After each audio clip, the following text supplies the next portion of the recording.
Kolkata rape और हत्याकांड पर बड़ा पर्दाफाश।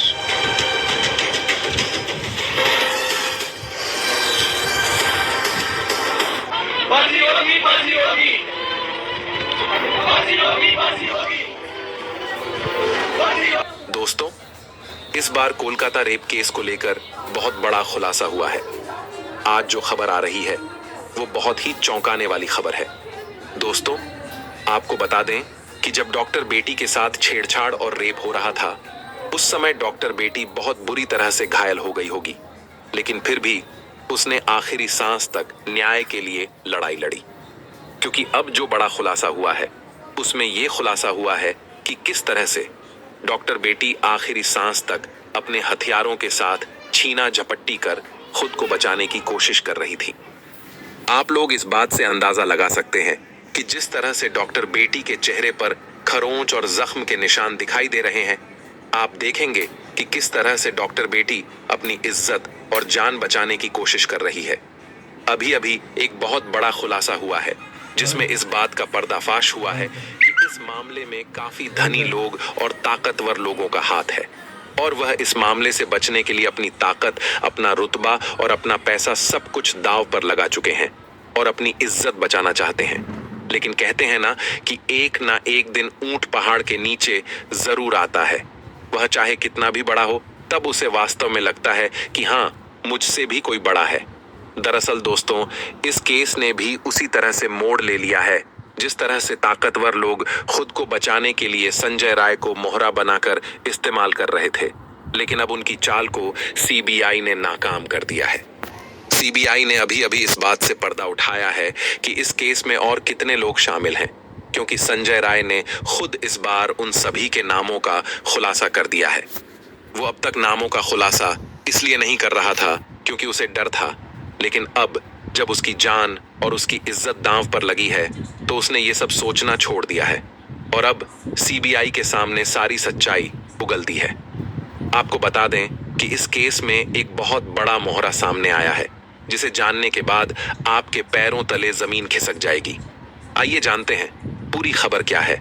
आइए सब कुछ विस्तार से जानते हैं, लेकिन उससे पहले कृपया हमारे इस वीडियो को लाइक करें और चैनल को सब्सक्राइब करें, और उसके साथ ही डॉक्टर बिटिया के न्याय के लिए सभी लोग कमेंट बॉक्स में कमेंट जरूर करें और लिखें कि डॉक्टर बिटिया को जल्द से जल्द न्याय मिले। भले ही आप लोग हमारे चैनल को सब्सक्राइब ना करें, लेकिन आपसे एक छोटी सी गुजारिश है कि आप लड़की के न्याय के लिए अपनी आवाज उठाएं और ज्यादा से ज्यादा लोग कमेंट में लिखें कि लड़की डॉक्टर को न्याय जरूर मिले और दोषियों को इस अपराध की उचित सजा मिलनी चाहिए या फिर उन्हें फांसी होनी चाहिए। फांसी होगी, फांसी होगी, फांसी होगी। चलिए अब जानते हैं सबसे पहले क्या है पूरी खबर, कौन सा है वह बड़ा खुलासा जो कि अभी तक नहीं हुआ था। कौन है वो नया मोहरा जो इस केस में अब सामने आया है। साथियों, इतने दिनों के बाद अब कोलकाता केस सबको सुलझ हुआ नजर आ रहा था, लेकिन इस बार जो सामने एक बड़ा नाम आया है, एक ऐसे ताकतवर व्यक्ति का नाम सामने आ रहा है जिसे सुनकर आपका भी पैरों तले जमीन खिसक जाएगी, क्योंकि जिस ताकतवर व्यक्ति का नाम सामने आया है उसकी वजह से अब फिर से इस केस ने नया मोड़ ले लिया है। सामने आए ऐसे नाम और सबूत जिनको सुनकर और जानकर खुद सीबीआई की भी उलझने बढ़ चुकी हैं। क्रूर और दरिंदे संजय रॉय के कोर्ट में दिए बयान और पॉलीग्राफ टेस्ट से ये साफ हो गया। Do you want to invest in top 30 companies of India? Start your automatic SIP in Sensex via the और पॉलीग्राफ टेस्ट से ये साफ हो गया है कि कोलकाता के अस्पताल की घटना में एक से ज्यादा लोग शामिल थे। दरिंदे संजय ने गलती से ऐसा बयान दे दिया है जिससे ये बात पुख्ता हो गई है कि डॉक्टर बेटी के साथ हुई घटना में संजय रॉय अकेला नहीं था, बल्कि अस्पताल के कई बड़े नाम इसमें शामिल हैं। अब सीबीआई का शक हकीकत में बदल रहा है। इस घटना में इतने बड़े लोग शामिल हैं कि वो इस केस को बंद करने के लिए अपनी सारी ताकत और पैसा खर्च कर रहे हैं। गवाह खरीदे जा रहे हैं, सबूत मिटाए जा रहे हैं। जिस जगह पर घटना हुई वहां रेनोवेशन के नाम पर सारे सबूत मिटा दिए गए। सीसीटीवी कैमरों से भी छेड़छाड़ की गई, लेकिन इन सब के बावजूद अब सीबीआई के हाथ एक बड़ा सबूत लग गया है। अब ये साफ हो रहा है कि डॉक्टर बेटी के साथ हुई हैवानियत में करीब 7 लोग शामिल थे। इस खौफनाक खुलासे में बताया गया कि करीब 7 लोगों ने शराब पीकर पीड़िता का हाथ कसकर पकड़ा, उसके साथ मारपीट की और उसके साथ गलत काम किया। खुलासे में यह भी दावा किया गया था कि 7 लोगों में से 2 लोगों ने महिला का पैर पकड़कर जरासंध की तरह अलग कर दिया था, लेकिन ऐसा कुछ नहीं है। बाद में ऐसे खुलासे हुए जिसके बाद यह साफ हो गया कि यह काम अकेले संजय रॉय ने नहीं किया था, बल्कि इसमें कई लोग शामिल थे। अब प्रिंसिपल संदीप घोष समेत 7 लोगों का बचना नामुमकिन है। ये सब कुछ जानेंगे विस्तार से, लेकिन वीडियो में आगे बढ़ने से पहले आपसे एक ही रिक्वेस्ट है कि अगर आप भी इस डॉक्टर बिटिया को इंसाफ दिलाना चाहते हैं तो वीडियो को बिना स्किप की लास्ट तक जरूर देखें। डॉक्टर बेटी के लिए, उस बेचारी बिटिया के न्याय के लिए कमेंट बॉक्स में एक बार justice for Kolkata female doctor जरूर लिख दें। दोस्तों, कोलकाता में डॉक्टर बेटी के साथ हुए बलात्कार को करीब 21 दिन हो चुके हैं, लेकिन अभी भी डॉक्टर बेटी को न्याय नहीं मिला है।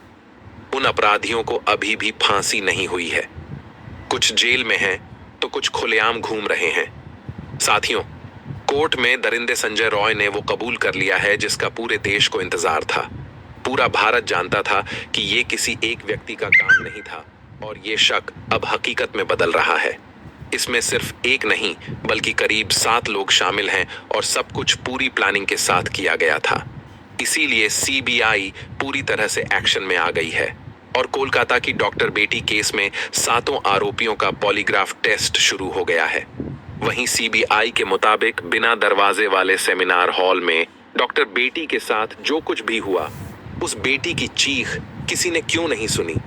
अब सीबीआई ये पता लगाने की कोशिश कर रही है कि बिना किसी रोक टोक के अपराध कैसे अंजाम दिया गया। क्या सेमिनार हॉल के बाहर कोई निगरानी कर रहा था? सीबीआई इस बात की भी जांच कर रही है कि सेमिनार हॉल से कोई चीख या शोर क्यों नहीं सुनाई दिया। इन सभी तथ्यों से यह स्पष्ट है कि डॉक्टर बेटी के साथ बर्बरता सेमिनार हॉल में नहीं बल्कि कहीं और हुई थी। दूसरे कमरे में उसे बेरहमी से पीटा गया और जब उसकी सांसें थम गईं तो उसे सेमिनार हॉल में लाया गया और फिर उसके शव को दरिंदे संजय रॉय को सौंप दिया गया। लेकिन अब संजय रॉय ने अदालत और पॉलीग्राफ टेस्ट में जो बयान दिया है उससे यह साफ हो गया है कि वह अकेला नहीं था, बल्कि इसमें कई लोग शामिल थे। अदालत में दिए गए संजय के बयान को तो जानेंगे ही, लेकिन उससे पहले सबसे भयंकर खुलासे को देखते हैं जिसमें 7 लोगों के शामिल होने का दावा किया जा रहा है। दरअसल सोशल मीडिया पर एक पोस्ट में दावा किया गया है कि कोलकाता के आरजीकर मेडिकल कॉलेज और अस्पताल में हुए डॉक्टर बेटी की हत्या संजय रॉय ने नहीं बल्कि अस्पताल के साथ ट्रेनी डॉक्टर ने की थी और इन सब में अस्पताल का प्रिंसिपल भी शामिल है। मेरी बात जरा ध्यान से सुनिए, फिर अंत में सब कुछ क्लियर हो जाएगा। इस पोस्ट में कहा गया है कि इन ट्रेनी डॉक्टरों ने पहले डॉक्टर बेटी के साथ बर्बरता की और फिर उसके पैरों को बेरहमी से फाड़ दिया, जैसे महाभारत में जरासंध के साथ किया गया था। भीम ने ठीक उसी तरह जरासंध का वध किया था। एक्टिविस्ट मधु किश्वर ने सोशल मीडिया प्लेटफॉर्म एक्स पर इस बारे में एक पोस्ट किया जिसमें उन्होंने बताया कि यह दावा एक अस्पताल में काम करने वाली महिला डॉक्टर और उसकी दोस्त के बीच फोन कॉल पर हुई बातचीत से किया गया है। उन्होंने इस बातचीत का ऑडियो भी शेयर किया है जो बंगाली में है। माना जा रहा है कि इस ऑडियो कॉल से सीबीआई को कई गंभीर सुराग मिल सकते हैं। मधु किश्वर के मुताबिक इस बातचीत में कहा गया है कि डॉक्टर बेटी बहुत होशियार छात्रा थी, लेकिन उसे अस्पताल और प्रिंसिपल के कुछ बेहद भयानक हालात पता चल गए थे जिसके कारण उसे धमकाया जा रहा था।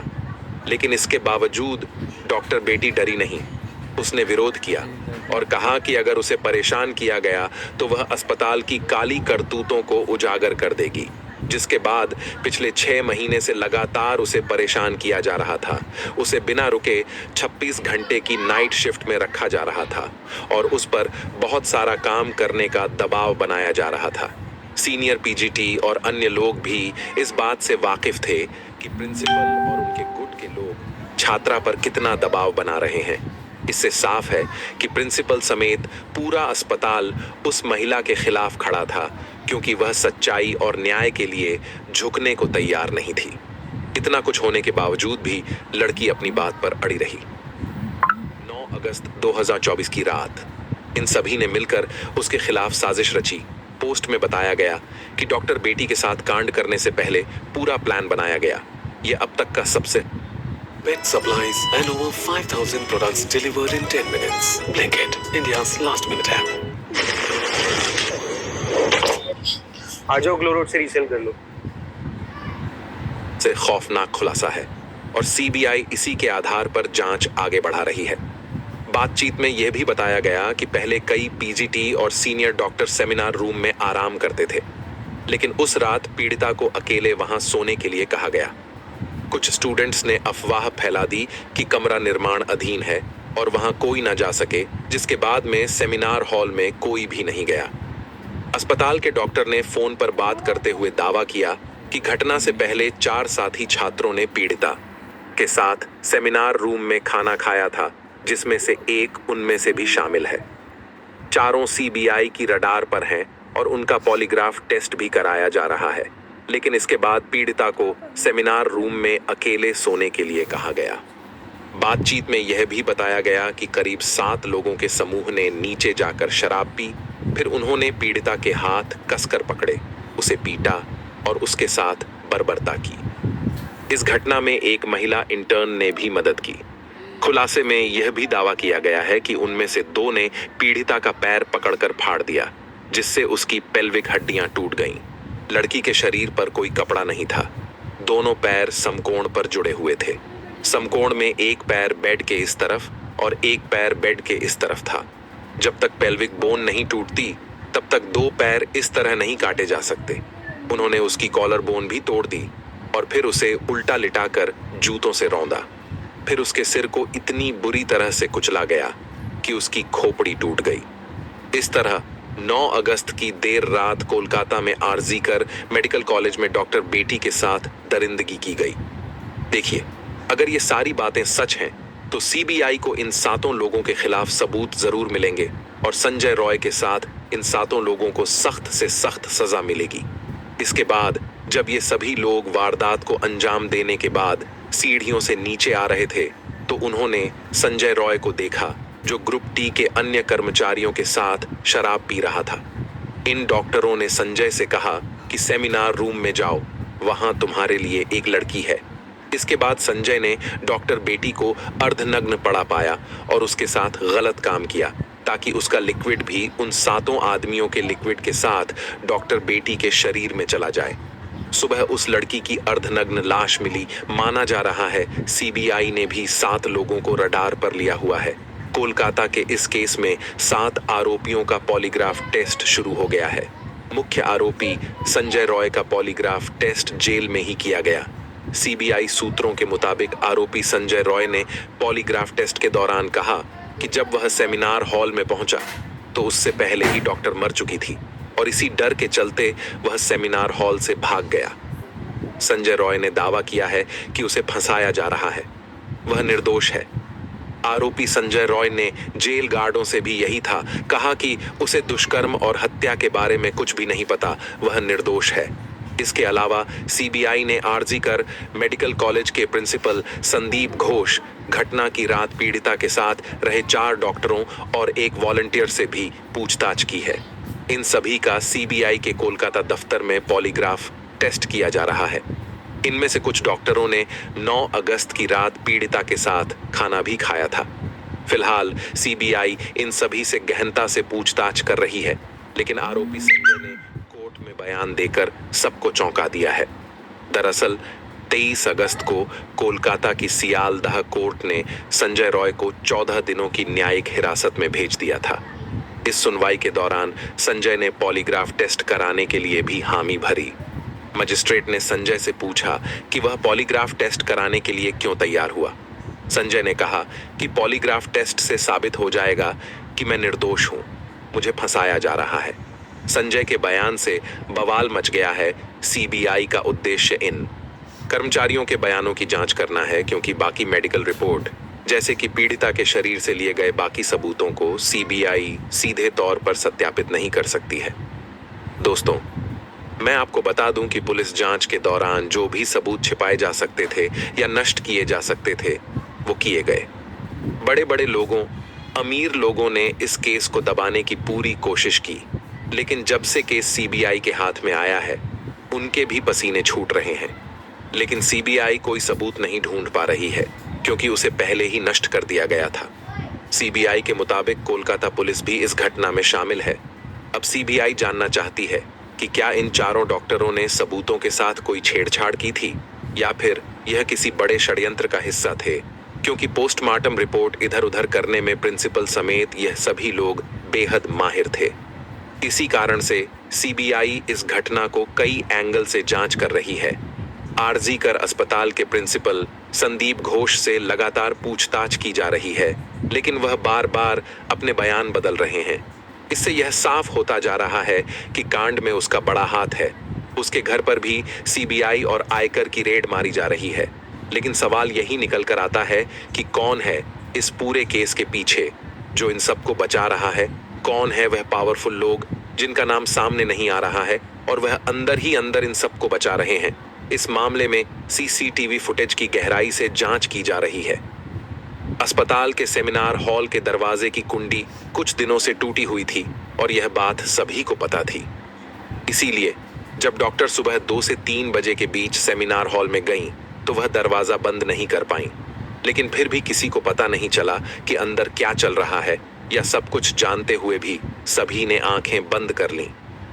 सीबीआई यह भी जानना चाहती है कि सेमिनार हॉल से कोई चीख क्यों नहीं आई, जबकि सेमिनार हॉल साउंड प्रूफ नहीं है। आपको बता दें कि आरजीकर अस्पताल में अश्लीलता चलने के आरोप लगते रहे हैं। कभी ड्रग रैकेट तो कभी अश्लील हरकतें जैसे गंभीर आरोप लगते रहे हैं। अब सवाल यह उठता है कि क्या महिला डॉक्टर को यह सब पता था? क्या वह अस्पताल की इन काली करतूतों को उजागर करने जा रही थीं, इसीलिए उनकी हत्या कर दी गई? शनिवार को सीबीआई ने आरजीकर मेडिकल कॉलेज में कथित वित्तीय अनियमितताओं की जांच शुरू कर दी है। साथ ही कोर्ट ने सीबीआई को 3 हफ्ते के अंदर इस जांच की प्रगति रिपोर्ट पेश करने का निर्देश दिया है। लेकिन अब सवाल ये है कि अगर इस घटना का मुख्य आरोपी संजय रॉय नहीं है, तो फिर इस पूरी घटना में कौन शामिल है? आरजीकर अस्पताल के प्रिंसिपल संदीप घोष इसमें शामिल हैं। क्या सीबीआई असली कातिल को ढूंढ पाएगी या ये मामला भी मोटी फाइलों के नीचे दबकर रह जाएगा? दोस्तों, इस घटना को बताने का मकसद किसी को दुख पहुंचाना या परेशान करना नहीं है, बल्कि आपको जागरूक करना और आपको सचेत करना है। दोस्तों, इस घटना के बारे में आपकी क्या राय है? आप इस घटना का मुख्य आरोपी किसे मानते हैं? कमेंट बॉक्स में जरूर बताएं।